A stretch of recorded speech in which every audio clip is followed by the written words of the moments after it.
Kenny, American Patriots Press. But see, you're going to interview me after this, so why you don't do that? I can get this question out of the way.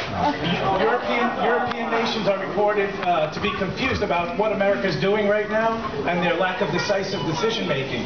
It also seems America is confused right now. Yeah. It also seems that Libyan Al-Qaeda leaders calling for the same thing as our president, for the countrymen to overthrow Gaddafi. And the difficult question to ask, but are we on Al-Qaeda's side right now? Well, the thing is, we don't know whose side we are. And that's the very tenuous situation. Look, go back and study, Bosnia. What happened there?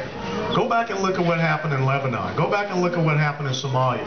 When you start throwing military, resources into a situation that you have not clearly defined, civil wars, it always goes south. And in Lebanon, because we didn't have the right and proper rules of engagement, we lost 234 Marines. In Mogadishu, because we decided not to give those Rangers and Special Operators the armor to support them in that operation, we lost 18. I believe 73 were wounded, even though they killed somewhere near 3,000. And we ended up leaving that place in shame, and that's the message that we sent.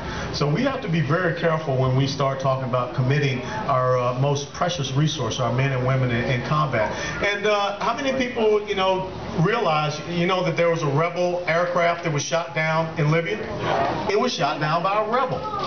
Okay? That's why you have to be careful about this no-fly zone stuff, because if you don't have the right airspace coordination measures, if you don't have someone on the ground, that's what we call a ground FAC, a GFAC, forward air controller, who knows what's flying above them?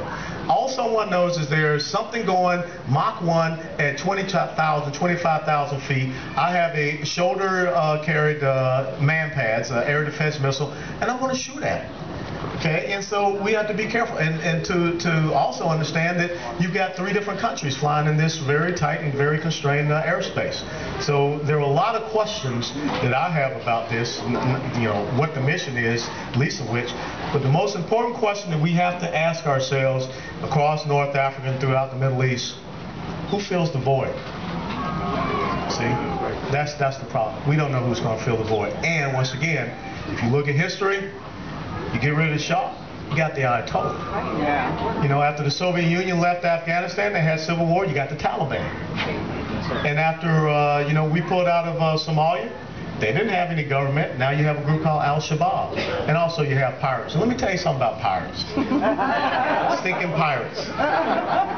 In 1805, I think it was 1803, 1804, Jefferson knew what you did with pirates who attacked American vessels. You killed them, okay?